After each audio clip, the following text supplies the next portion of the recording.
I'm Ashley Chesley, and I'm your host for Food for Life, and I'm really excited about my guest today. She has a few things on her resume that I don't even know what they are, and I'm so interested to talk to her. I love her story, and I'm always excited to talk to another fellow Italian. Let's be honest.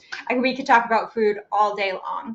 Her name's Chef Amy Riolo, and I want you guys to hear her story, but we'll be right back after these messages, and we'll invite Amy into the conversation.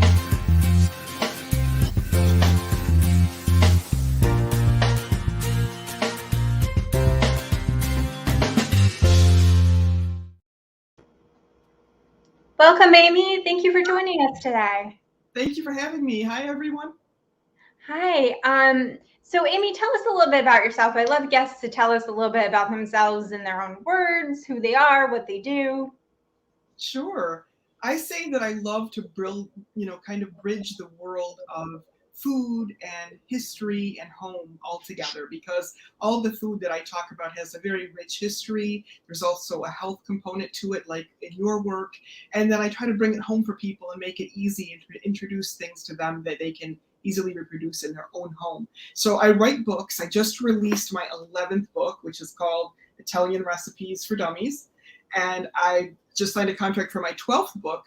So I'm doing that. I have a line of culinary products. So this is a few of these, which I know that you're familiar with. I lead culinary tours to Italy, Greece, and Morocco. And I'm the brand ambassador for the Maryland University of Integrative Health, as well as the Pizza University and Culinary Arts Center, and a restaurant in Capri, Italy called Ristorante d'Amore. And it's called D'Amore because the owner's name is D'Amore. So it's a very busy career that I have. Well, but I guess it's better to be busy than bored, right? Definitely. How do you get to be a brand ambassador for a pizza university?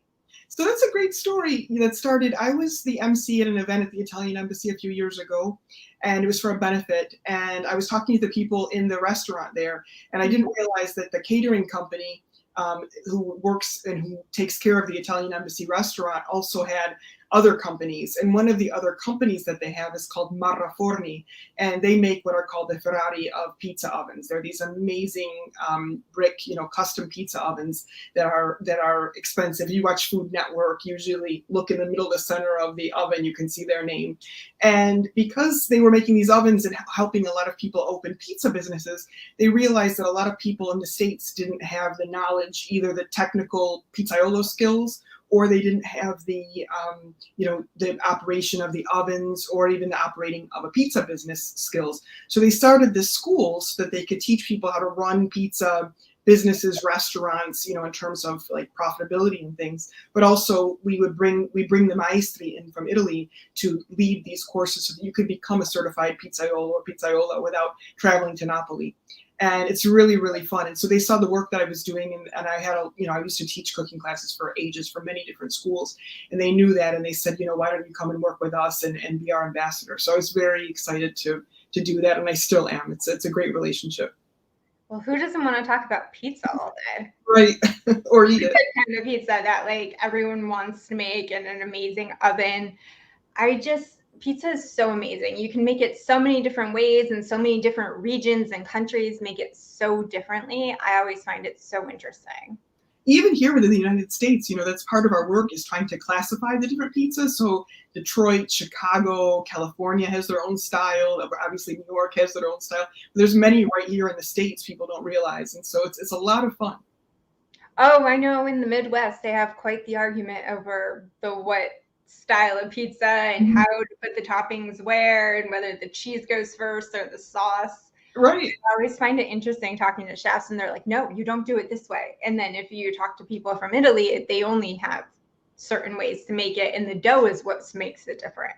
Exactly. Check out, if anybody's interested, they can check out our website. It's pizzauniversity.org. We have a blog, and the blog actually has classifications that we tell you, that this percent hydration is what makes a Chicago pizza, and this kind of temperature is what makes the Neapolitan. But we actually give all the specs for all the different pizzas, because it was hard to find that information readily before. So that's one of the things that we do. You're making me hungry. It's 5 o'clock. I mean, I know, I always eat dinner after I'm done with the show. So, did right. you always want to be a chef and a TV personality, or did you like daydream about other careers? I mean, did you want to be a ballerina when you were little? Did you want to be an astronaut? What? That's such a fun question. I did daydream of other things. The one thing that I daydreamed of that's still part of my daily life right now is being in Italy. Bless you. Being in Italy, spending a lot of time overseas, speaking different languages. I always knew that would be part of my life. But I was always cooking. Like that's nothing different. But I didn't think about cooking as a career because the way I grew up, I thought that cooking was just something that women did and it was part of our life. And I never thought that it could be something that I would make a living doing. So how I wanted to make a living was in fashion. So I actually went to Cornell and I studied apparel and textile management. And I was hoping to become a fashion director like of Neiman Marcus or Saks Fifth Avenue or one of these type places. Oh, wow. I would go and buy the fashions, oversee the buyers for the different seasons. But when I started working in that field, you have to start out as a buyer. And I realized that it was very mathematical. There were a lot of spreadsheets. It was an office job. I thought I would be going different places and feeling fabrics and stuff. And it didn't have that tactile rush that I wanted. So it wasn't as creative as I wanted. But I realized that, I still loved food all the way through that. And I would do things like I would get up and make bread before I would go into the office. And people would say, that's really not what people in the fashion industry do. Like, you sure you're not in the wrong job? And 10 years later, and very long story short, I ended up publishing my first book and teaching cooking classes and things like that. And it all, from there, one thing led to another. But I still love fashion. And, I emceed another event at the Italian Embassy on Friday, and it was called Beyond the Runway. We had the House of Gucci author, Gay Forden, and, it was a lot of fashion personalities in the audience. So it all comes back at some point, and makes who you are. I don't think that whatever we want to be as a child, I don't think it ever fully leaves us. Did you get to wear a dress by Gucci to MC? I did not wear a Gucci dress. I wore another one, but I was happy with my choice. That's so cool. Yeah, I mean, I'm not sure having bread and pizza and all that is necessarily on every model's diet. It's on some of them, but not all of them, I bet, right? Right, exactly. I think that's fascinating. Yeah, I mean, you were saying about how in your family that it was just something people did, and I grew up where it's food and cooking and being in the kitchen while everyone cooked, that was just something that was done. I never thought of it as a career until I got much, much older. It's funny that you say that, Ashley. And we're not uncommon, because even with my friends and colleagues and family in Italy, there are so many people that are amazing artists or amazing dancers or, kind of in the daily living arts. And that's just what they do, like a pastime. But yet, I feel like if they were in this country, or if they lived somewhere else other than Italy, they would probably be the number one, fill in the blank, because they're so good at it. But in Italy, there are so many. It's part of, people just enjoy those things more. So it's like some people enjoy them a little bit more than others, but they don't necessarily make a living out of them. I think that's where the US and some other countries in the world differ. Things in a way where we forget sometimes we need to enjoy life, whereas they work to enjoy their lives in other countries. Right. They work to live. They don't live to work. Right. And I think it doesn't mean you're not good at your career, you're not amazing, or you don't work hard. It's just, I find that it's fascinating that in places like Italy that they find time to take vacations and it's okay. Whereas here you take a vacation and people do it so they can have surgery instead of like go lay on a beach and they feel guilty about it. Right. Totally. I would love, so how many languages do you speak? I speak English, Italian, French, Spanish, conversational Arabic, and I'm studying Greek. Oh, wow. Conversational Arabic. That's a hard one. It is very hard. What made you want to study languages? Well, I didn't ever set out to study languages. It's just that I worked and lived in a lot of different places, and especially around the Mediterranean. And to really understand the food, to understand the people, you need at least a basic knowledge. But then because I was working there, I would find like there would just be things I'd want to communicate. And in the beginning, you always rely on a translator, whatever. And once I started knowing a little bit more, I realized, well, like, that's not exactly what I wanted to say, or that's not the way I wanted to say it. And I like the way when you speak the same language, it kind of puts you on the same plane as people. and I'm very appreciative of the people and their patience as I learn.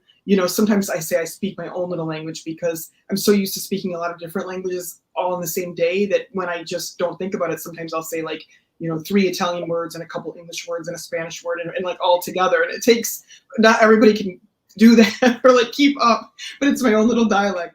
And so, as people are learning English, or maybe they speak English really well, but they have an accent, I always like to remind other people to be patient and to understand, because it's really challenging when you are, you have a certain thing that you believe so much in and you want to express it, and you've got like what is the equivalent of a 3rd grade vocabulary that it took you years to get. You know what I mean? Like we laugh, like if someone speaks a language to us that we understand and they speak at a 3rd grade level, we laugh. But it's like when you learn a new language, it takes a lot to get at that 3rd grade level. I know. I can only imagine what it's like being in a different country and you want to communicate. And the only Italian I really know is from my grandmother and her brothers and sisters and what my great grandmother used to say. But she would speak half in English and half in Italian. Mm-hmm. So it was never complete, like actual Italian. It was like half Italian, half English. And I think to some extent, like you said, it's kind of like her own little made up version of right. words. So I know more phrases and words than I do an actual conversation. Mm-hmm. That's wonderful. So does your family understand you when you're switching back and forth to like 3 different languages in a day? Some people, the people that speak, there's a couple people that, a lot of restaurateurs, especially Italian restaurateurs, speak English and Italian and Spanish, because that's just the nature of working. So that's easy with them. But then with other people, it's a little bit more harder. They say, wait a minute, did you realize you switched? Or like, I didn't get that one word. Or they think that you forgot the word in whatever language you're speaking because you said it wrong. You know what I mean? It's like, no, in my head, it means the right thing. Well, you knew what you were talking about, right? Right. That's okay, right? So I know the thing on your resume that fascinates me the most is that you're a food historian, and I wrote this down to get it right, a culinary anthropologist. I know what a chef is, I know what a cookbook author is, but how do you become these things, and how did that all happen for you? Well, there are schools that nowadays that teach food history. And, so if you go to a school that has like a great culinary program, they might have different courses on that you could take. But how I got interested in it was when I was young, because I used to watch these historical shows with my dad, or National Geographic shows with my dad, and they would do a great job. On the historical side, they would tell you about the history, but they would never really tell you about the food. And on the National Geographic side, they would tell you about groups of people or tribes or whatever, but again, they would never talk about the food. So my dad used to always look at me and say, I wonder what they ate. And I think it just planted a seed in my head. It sounds silly, but like I always wanted to be able to answer that question for my dad, because if he said it, it was important. And so I think I have this innate desire to be able to understand why in a certain place they eat a certain thing and when. The history part just came because I love history, and I love, thinking about different periods and things like that, but I don't like chronicling history through war. So at some point in my life, I realized that, you can look at the past in a different way than just saying the War of 1812 or World War I or World War II. Like, that's telling history through war, but you can tell history through fashion or through food or through whatever way that you like. And I could learn it more for myself if I told it through food. So I kind of started looking at it like that through my own lens. And then when I started writing my first books, my first one was on the Arabian Peninsula, and the second one was on the cuisine and culture of Egypt. And there's so much history in Egypt, obviously, and then food, but nobody had really put them together. So I started working with doctors and Egyptologists and archaeologists on how we could make a food history timeline in Egypt, using their data, because it had never been written about before. And then it just, once I did that, people started calling me a food historian, and I applied that history aspect to all of my work. For the culinary anthropology piece, so I look at it like this: food history is chronicling history through food, and instead of saying when America was discovered, this happened, we can say, in this century, all of these foods like chocolate and corn and, coffee and were brought back to Europe because of that. And so that's the food history part. With the culinary anthropology part, that's a term that National Geographic gave me when, 3 decades later, after I used to watch those shows with my dad, I was actually doing a presentation there. So a lot of embassies or museums or different cultural institutes will call me before they do a new mostra. See, this is how I do it. Before they do a new exhibit. Like exhibit, yeah. They come and look at the different pieces that we have on display and then make a culinary thing to go along with it so that you can talk about that culture through food. So it really is examining a culture. It can be any culture through the food they eat. That's culinary anthropology. By looking at a certain type of a grain of rice that a population eats and how they use it, you can tell various things about them, for example. And that's how we use this. And so it's a little different because it's not always related to history as the food history is. It's more about the sociological aspects. And so that's culinary anthropology. And so I was giving this one lecture on the history of the food of the Anglo-Saxons. And they introduced me at the National Geographic as culinary anthropologist. And I said, okay, if National Geographic calls me that, I'm gonna put it on my bio. And that's how it started. Well, that's quite an honor. And I mean, if National Geographic calls you that, of course you have to. Your dad must be so proud. Thank you. I hope so. That is a cool title. I never heard of it. And when you sent me your bio, I was reading, I'm like, I don't think I've ever heard of anyone else being called that. I mean, I've seen exhibits and museums and things where like their cafeteria or their cafe will do some sort of piece with the food aspect through some exhibit that they have of some culture. Or like during opening night, they'll serve food. Exactly. That's a great or whatever. But I've never seen anyone like completely study it. And I find it fascinating because I love to hear like the history. And a lot of times we can't pass it down unless we get to know people or read books or things. And I got to imagine studying it in the original language is how you learn some of this, right? Definitely. That makes it a lot easier because especially in history, there's just so much more in language because people, obviously care about their own country and they're going to put it right. And they're going to say it in a lens of how they experienced it. Instead of if it's someone else telling a story, they'll chronicle the history as it means something through them. And we all have a different viewpoint. So and that's why I don't specialize in a lot of different places that I don't have that much of a knowledge about the culture. I try to stay in the Mediterranean region because it's something I'm comfortable with. I understand more, and I feel like I can explain it better. So I have a question. Like when you were studying things, could you trace stuff all the way back down to things like the pyramids, like drawings and things back then? Because they used to draw everything on those things. There are some things that are tomb drawings, and I'll show you. I have those books here. So this is my Nile-style Egyptian cuisine and culture. This is my first Egyptian book. It was the second one that I published, and it's the history of Egypt through food. And then it got the World Gourmand Award in Paris. They asked me to put it an updated version, and so I did this version. And in it, I start with the Jewish community that was in Egypt already, the Bedouins, the Nubians, and then I go into the pharaonic times and talk about the things in the pyramids. I have one recipe in here for something called Cleopatra's Kisses. It's actually a recipe that was translated from hieroglyphs, and it's for two walnut halves that they would make a marzipan and put in the middle of the walnut and close it, and then they made a sugar like a sugar drizzle, a caramel drizzle that they put over the top. Oh, wow. And if you think about it, I mean, for thousands of years ago, that was a pretty sophisticated little recipe to make marzipan. Nowadays, most bakers don't even make their own homemade marzipan, and they have food processors. It's like in those days they were using mortar and pestle. Plus, sugar was super expensive because they had just gotten sugar in Egypt from the Persians. And so when we think of the price of sugar, like now it's so cheap and we're trying to avoid it, but in 18th century France, you would have to go to an apothecary to get a teaspoon of sugar, and it would be served to you like a medicine, because it would lift your spirits. People didn't have sugar in their daily diet. So it was very different than now. And so that's like one of the things that would be in there. Some were translated from Hebrew, some were, many were in Arabic. A lot of them were in medieval Arabic. And then some were just, regular recipes that I would get from a chef or from a homemaker or something like that. That's interesting to have a piece of history like that shared with you. I've always loved history as well, and I find it fascinating about how recipes, like evolve and change over time, especially the baking ones, or how people adapted during times of like war when they couldn't get ingredients and things, the stuff that we adapted. It's always so fascinating. Definitely.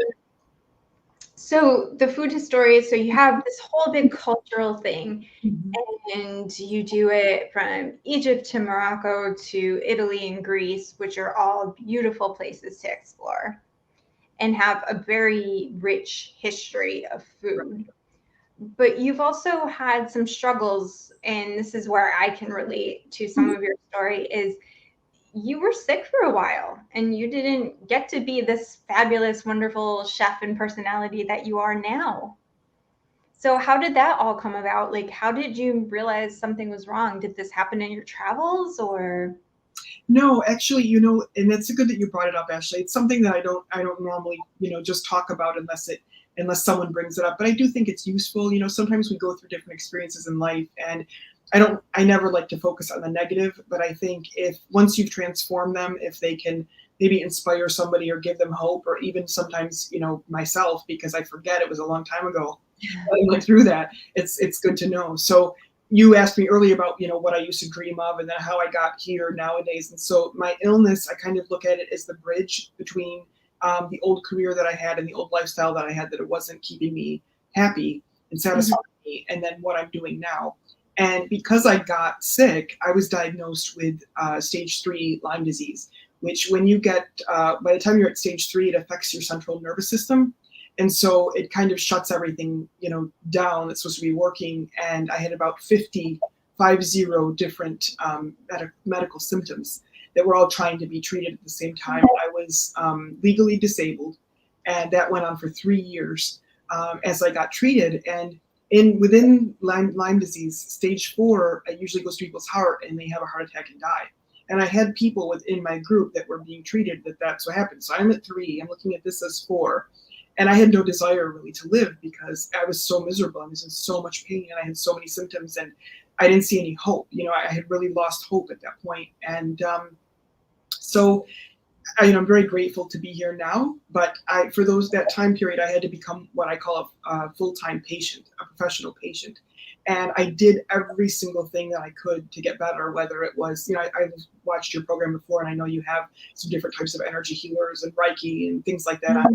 I did everything. If it was legal and it could help, whether it was conventional or integrative, I tried it, because there's a saying in Italian, tutto fa brodo, which means everything makes broth, which really means every little bit counts. And I felt like, you know, I didn't have a choice. Like I was either like die or, you know, stay disabled and in excruciating pain, or try everything. So I just tried everything. And, you know, I would read on like different things that could help me. And my doctor, a very good internist who had an integrative approach, his name was Dr. Norton Fishman. And that's what eventually led me to work with the integrative, the Maryland University of Integrative Health today. But way back then, I didn't know that. And he said, I will put together a team of doctors for you, because you're going to need several different things. And so through a combination of neurobiofeedback, mind-body therapy, traditional, you know, antibiotics and other types of conventional medication, IVs, and all kinds of supplements, and chiropractic care, physical therapy, and craniosacral manipulation, and on and on and on. I was, after 3 years, I had a clean bill of health. And it sounds, you know, 3 is not a big number, but when you think of there's 12 months in a year, that's 36 months to be disabled. It's at my age, you know, I was younger then, it was a big deal.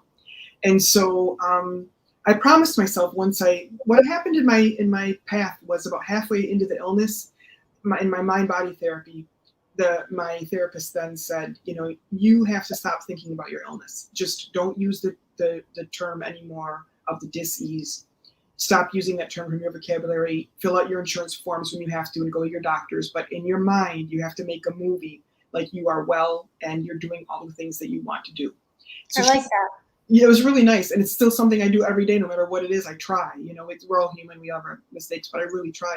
So she sent me home from the appointment one day, and she said, when you're this next week, I want you to just think, you know, what would you do, or what will you do when you're better?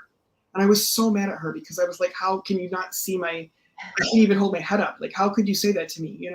And she was like, just try, just really try it. And the only words that kept coming to my mind were cook and write. And I kept just hearing cook and write, cook and write. And so I went back to her after a week and I said, I keep just hearing cook and write, but it sounds very simple nowadays to hear me tell the story. But at that time, I was too weak to hold a fork up to my mouth, let alone cook. And I was too physically weak to walk. If I would go to read, when I would open up a book, all of the little words would come together in the center as one dot, and the pages would be white. And it was impossible. So cooking and writing was more than climbing Mount Everest for me right now, And I said, I see these things, but I don't know how I'll ever do them. And she said, I think that should be your story. I think we should write you a new story, and I think you should pretend like you are doing that and live as much as you can. I know you've got pain. I know you're in bed, you can't move. I know all this stuff, but like, just pretend. And so that's what I did.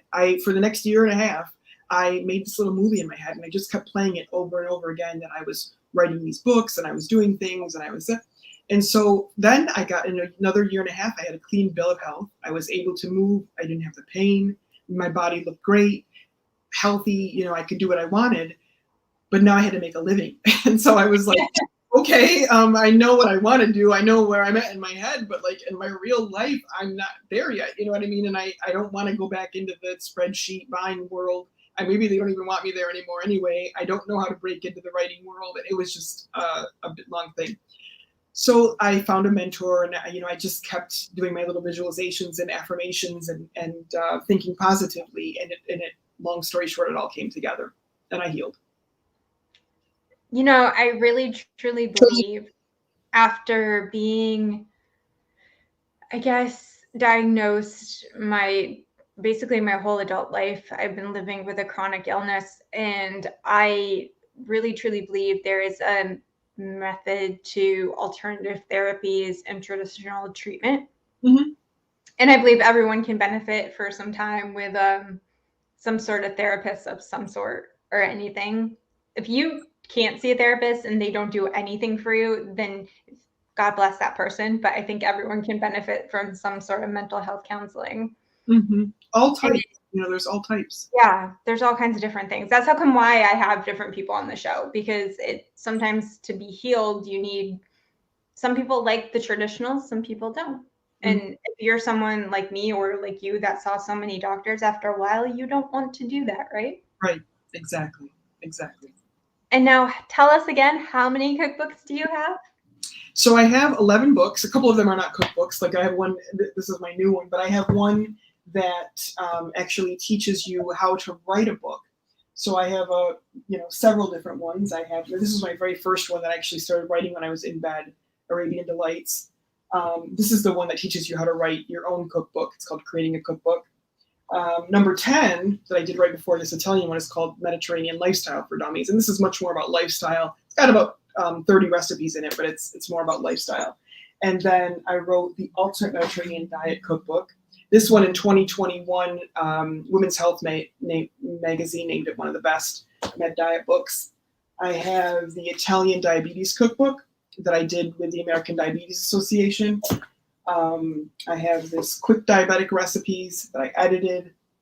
And then I have the bestseller that I did for the ADA was originally this version, which is an evolution of my family recipes and then from my travels. And then it became this version in second edition.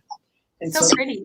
That one. Thank you. Thank you very much. This one has all of the recipes from all the recipes and all the pictures from my culinary tours in it. So look at all that. You accomplished what you wanted and so much more so far. Thank you for that reminder. Is there anything in that movie in your head that you're still waiting to accomplish? Or do you edit that movie all the time like you do a book? I edit it every month, honestly. Oh, wow. But I will say this, there are some things I didn't accomplish, but there are other things that I accomplished more of. Like back in those days, just to publish one book, I only thought I would ever publish one book. I never thought about more than that. And it was just, I gotta publish that one book. I've gotta publish that one book. That now when I look back, I laugh and I think if I could only tell my younger self, like, be calm, like one day you're not gonna have enough time to write, and that's where I am now. But so that was a definite one of the ones that I did more of. Also the countries, I didn't think I would be involved in like so many different countries. I didn't think I would have my own label of olive oil, things like that. So that's kind of more than others. There's some things that still haven't come yet. So I have a 21-day process, and I do it every month. And it's something that I learned way back from in the mind-body therapy, where you make a little story of where you want to be and what you want to be doing, and you think about how you will feel doing those things. And then each day you meditate on them and try to feel as much as possible as if you're in that energy. But I think the beautiful thing with the universe is sometimes we don't know what we want, and if I can go back and see, like, I'm also very grateful for the things that I wanted that I didn't get, because I can see now how those things would have been not great for me. Although, at that time I might have been let down or something. So that's important to remember too. I know that feeling. You think that you want something, and then when you don't get it, you're like, well, that could have been a disaster, right? Right. So we're going to hear some more from you, and we're going to thank the good people at E360, and we'll be right back with Amy Riolo.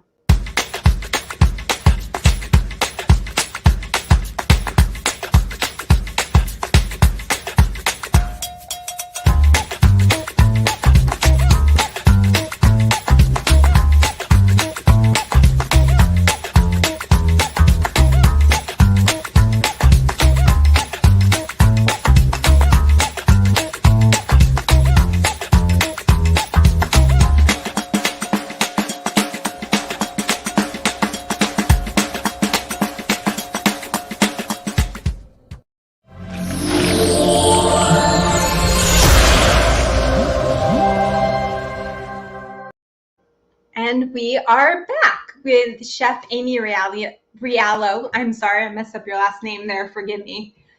And she is a food historian, cultural anthropologist, chef, cookbook author, and so many more things. I don't think I could fit her whole title across the bottom. And we are talking about food today.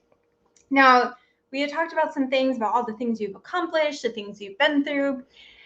From a lens of food, what do you think healthy is through food? Like, what do you consider healthy? Like, what do you eat in a day? What do you consider to be healthy? Well, before I even think about the health in that sense of food, like physical health, I think about it as emotional health and mental health. So I think about, just food is everything, and like the foundation of our culture and our lifestyle, and a way to continue culture and heritage. And that's the number one way that I view it. And I think it's healthful as a subset of that. I view food as medicine, but I also view food as prevention, knowing that, if we eat well, we won't, we have a much less chance of getting ill or disease. But then if we do have something, eating well can cure us, and eating the right things can cure us in the right combination. So I look at it through all of those lenses. I tend to have different daily diet, depending on where I am, what I'm doing, like what part of the world, what I'm doing, and the season, kind of like the weather. Yeah. So right now in Washington, D.C., it's summer. It's very, very hot and very humid. And so I usually, when I wake up in the morning, I always do this little cleanse thing. I have a little bit of lemon juice and water with some either a detox tea or a roasted dandelion root tisane that I make myself. And then after maybe like a half an hour or something like that, I'll eat either like fruit and nuts, like some different fresh fruit and a handful of almonds, or I'll do like Greek yogurt and some olive oil and za'atar, and maybe a little bit of bread, or Greek yogurt with a little bit of good quality, maybe this honey and some fruit. Those are like my daily things. These are not my special things. And then for lunch, maybe I'll have a snack, depending on what I have for breakfast. Maybe I'll have a snack before lunch, like an orange. And if I didn't already have the almonds, some of those, or some, a smoothie, sometimes after my walk or something like that, I'll do a smoothie. And then lunch is always pasta and salad. Like 9 times out of that, it's always gonna be pasta and salad. But what I do is I have the little, like there's the dinner plate and the soup plate and the salad plate or whatever. And I always tell people our modern dinner plates are platters from the 1950s. And the salad plate is what the dinner plate was, back then. So I have the pasta on the salad plate, or the sandwich plate, the smaller one. And then I have the salad in the soup bowl, or on like the bigger plate, the green salad. Always olive oil and vinegar or olive oil and lemon juice for my brand for the dressing. Never like store-bought dressings or yes. There we go. There we go. Always those two, because the vinegars, it's a single estate. It's got the 2 cultivars. It's new harvest from the Martelli family in Abruzzo, Italy, and it's got a lot of polyphenols in it and a lot of those healthy fats. The vinegar is only made from the grape must. There's no caramel, there's no sugar, there's no anything else other than that. So put that on, a little bit of fior di sale, the sea salt, a little bit of fresh sugar and pepper, and that's my lunch. Then I'll have a snack in the afternoon, probably before around this time, around like aperitivo time or happy hour time. I'll maybe have some dried figs, good figs and dates and fruit or some kind of like cheese and fruit or something like that. And then later on, I'll have dinner like 8 or 9 or 10 o'clock, depending on what I'm doing. Much later dinner, but usually my dinner is Mediterranean style, so it might be like hummus and baba ganoush and labna, or it might be like chicken shawarma or some kind of like, maybe I don't eat that much meat and things like that. I try to do more vegetarian, but maybe it's like a large salad with a hard-boiled egg or something. These are just my regular daily meals. These are not like entertaining meals or television meals or something like that. That's what I eat normally to stay somewhat healthy and motivated. I love that you also have mentioned about yogurt. This is what I always tell people. Like I tell my clients that if you're going to buy yogurt, buy the plain one of whatever brand you like, not the one that has all the sugars and the flavors and everything. That way you can do it savory and sweet. You were talking about using it as a savory thing in the morning, not just a sweet one in a smoothie or something like that. Right. I fell in love with labna in the Middle East, and I learned that the country Lebanon takes its name from the Arabic plural form of the word labna, which is strained yogurt cheese, because they make it so much. It's been, it was a staple food of the nomads back in antiquity, and it's just been made ever since. So if you use a plain Greek style yogurt and just strain that extra water out, I don't throw it away. I drink it because it's full of probiotics. But if you strain it, it makes it thicker. And then you just put that on a plate. You kind of like smear it on a plate and put the olive oil over the top with a little bit of za'atar, which is the wild thyme spice mix or whatever you like. And you dip right into that. For people who don't like yogurt for breakfast, or they don't like sweet breakfast, they want a savory, it's a really great mix because you've got, the yogurt's a complete, got all the macronutrients in it. And then you add the olive oil that heightens them and gives you the anti-inflammatory. You get a little bit of bread. So it's a nice little quick, it's an ancient meal, but it's really, to me, that's what fast food should be and is. Yeah, I agree. I think people sometimes have to reassess the whole idea of what breakfast is and what things are. In a lot of countries like us here in the US, they don't eat eggs and bacon and toast. They eat something small. Right. Right. And, reassessing is so important. I mean, I'm 100% on board with you, Ashley, because the same thing, like a lot of times I do events at night, and I'll come home from the event, when you're cooking for a lot of people, or when you're, speaking, you normally get the chance to really eat as you would have attending an event. So I usually come home hungry, but that same yogurt, olive oil, bread combination that I mentioned, or crudité, that would be my breakfast, also makes a really good late night dinner if you skipped, instead of having to eat something that's, frozen, not good, from a drive-through. It's a great little thing that people can have on hand to just go to anytime they need to eat something but want something nutritious. That's so true. Yeah, especially if you're the one cooking for everyone. You're not the one that's actually eating and enjoying anything. You're lucky if you get like a glass of water while you're working. Right. I've come home from many of the events hungry and realizing it's like 11:30 and I'm hungry and I want to eat something because I haven't eaten in like 7 hours. Exactly. But these are the perfect things. These are the things that people need to learn to know, to have fruit and nuts and yogurt and things. I don't think people think the simplicity can be as nourishing as something that's big and elaborate. Right. Definitely. Sometimes if we have good quality, in-season stuff with some good quality products, it can be even better. We actually have a farm here that I get like goat cheese from and things, and they make the labna, and I get it from them, and they have their whole thing. I love it because it's so fresh and so new. Now, you have all these cookbooks and these tours you've gone to. Is there any countries or places you love to travel to like check out new food or examine their cultural things through food? I know it might sound like silly, but I would just like to spend more time in the countries that I already go to, because it's like anything else in life. The more that you learn, the more you realize you have to learn, and so there's just so much. And I think from an American perspective, when we're here, it's like, oh, I'm going to go to this country or that country or whatever, but there's so much to see within them. I mean, when I was in Italy, I was in Verona, and I was in Venice, and I was in Abruzzo, and just those three regions alone are so different. And so to be able to go even to my own town where my father's family's from, there's so much variance between the different names of one particular dish in the same town, like not even in the same region. So you can really spend a lifetime just studying one little town's food, so I'd like to spend much more time in each place and just keep digging. I have the surface covered with all of them, and in the places I spend more time, I mean, obviously, I wrote a book about Egyptian food and books about Islamic, so I know quite a bit. But I would just like to go deeper and keep learning more and more about those little recipes that they only make one time a year on a saint's day, or for a particular holiday, or maybe that only one person makes in one town. That's what excites me. You could spend years traveling the different regions of Italy. Right. You could probably spend the rest of your lifetime trying to learn all that stuff. Exactly. Now Abruzzo, there's good wine there too. Yes, there is. They're having a wine event today at the embassy, but I missed it. So too many great things and too little time.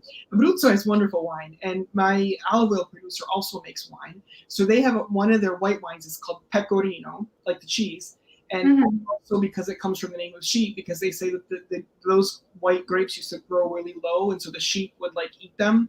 That's pecorino.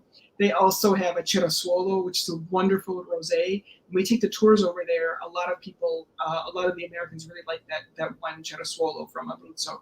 And of course, it's known for the Montepulciano d'Abruzzo, which you can get everywhere. But the quality, definitely look out for the quality controls and the different labels that they have in terms of the denominations, because you can get a really bad Montepulciano d'Abruzzo, or you can get one that's absolutely amazing. So it's like everything else in the world. It takes time to do a little bit of research and figure out the right ones. But Abruzzo has amazing food, and it doesn't get a lot of PR, a lot of mention outside of Italy. Even within Italy, it kind of goes under the radar a lot. But they have the Gran Sassi. There are these mountains where they have all these natural sources of water. So probably a lot of people watching have heard of De Cecco pasta, the DEC. It's available at the supermarket. They're from their region of Abruzzo originally, and that was like a wheat basket of Italy throughout history. And so a lot of the artisan pasta makers come from there. They have a lot of indigenous grains. Even nowadays, people are using very unique ancient grains to make. Even people at home, just they're not even professional, but they're like, oh, I went to the market and I got this unique grain, and so I'm making my bread or my flour, my pasta with that. And they have the indigenous wine grapes too that they're making the wine with, and vinegars. It's a really cool place. It's on the Adriatic Sea, and their slogan is that it's a place where nature and culture meet, and because a lot of Italian poets came from that region. But when you go there, you can see I wake up sometimes there just laughing, no, I didn't, I didn't hear any joke or anything. I just wake up laughing. There's something in the energy and atmosphere that's it's a very pleasant place. Sounds like a beautiful place. I have yet to make it. Of all the places I've traveled, Italy has not been one of the places I've been able to make it to. And we were, but then COVID happened, and now we haven't rescheduled the trip yet. I think you weren't supposed to go until you met me. Maybe not. I'll have to ask you for all the best places to go. Right. I think traveling is destiny, and there's sometimes places that you want to go, but you can't. And then when you go, you understand why. Like for me, Morocco was that way. I always wanted to go to Morocco, and I had all these trips planned, different things got canceled, and I never got to go. And then when I finally went with my tour partner, I was like, okay, now I knew why I was supposed to wait for this. This is the way that I should have seen Morocco, I like how you see how life is supposed to happen. There's been so many things in my life that it took me a long time to see how life is supposed to unfold. And, like everyone else, I am still human. I have my moments in my days where I'm like, oh, but I like how you see life and you embrace everything. A lot of people wouldn't see life like that. And I think you're embracing all the good things in your life. Thank you so much. It's a challenge, and I have my days too. But at the end of the day, we can only go forward. Like, we can't go back. So, it's either be unhappy or just make that decision that we're going to look at it from a rose-colored lens. Oh, I'd love to go eat through Italy with you one of these days. Now, what do you have coming up? What exciting things do you have coming up? Do you have any events or a new project on the horizon you can share with us? Yeah, so I'm going to be on television tomorrow, and it's a nationally syndicated channel, so it's Good Morning Washington. Anybody who wants to tune in can watch that. I'm sure I'll have the clip afterwards to show, but I'm going to be doing Italian al fresco, and if you go to Good Morning Washington site, you can just click to watch live, and then be able to watch along. And I'm going to be demonstrating a strawberry tiramisu recipe from the new book, so that'll be really fun. Ooh. And so that's my first thing on the horizon. And then I'm really focusing on promoting this book right now. So I've got a lot of different book launch things and a lot of different media going through this summer. And I'm writing my 12th book, which I'm co-writing with Dr. Poole, and it's going to be all about diabetes. It's a medical book. So it's going to be teaching people, if they've got diabetes, how to make the most of their time so they can heal. And if they don't have diabetes, how they can avoid it, kind of thing, and what to know if you have a relative that has it or something like that. And so that's the book that I'm also working on right now. And probably a lot of, I think you're going to see me on TV a lot this summer. Well, that's okay. I'm excited to see what you do next. And I really am so happy I got to speak with you and for you to have been able to join us today. Wish you all the best of luck with your new cookbook, and hopefully when it comes out you can come back and talk to us about it. I would love that. Thank you so much for having me, Ashley. It's been great. Thank you, Amy. Good luck tomorrow morning. Have a wonderful day. Bye-bye. You too. Bye. Wasn't that fun, everyone? And I want to show you, since I didn't get to hold it up to the camera really well. This is Amy and her wonderful white balsamic vinegar. I love white balsamic, especially in the summer. It goes wonderful with berry salads and spinach. It's so much lighter and beautiful. And you don't usually see this kind of color with the white balsamic, which is beautiful. And that's how she said it was made. That's how come it looks like this. And let's face it, my collection of olive oil. So I am so excited and so thankful to her for sending me all this and she sent me some of those wonderful cookbooks she held up too. Now, after these messages from one of our sponsors, we are going to be talking about healthy brands to stock your pantry. Hi, I'm Liz Teresa. I help women launch and build online businesses they love. I needed to give my brand a web presence, but I didn't speak tech.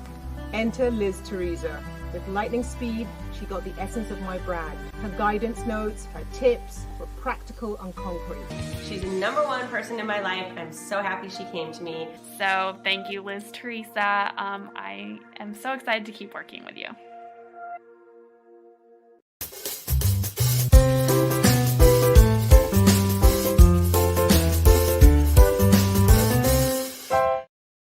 Okay, so we are back, and I wanted to talk to you today.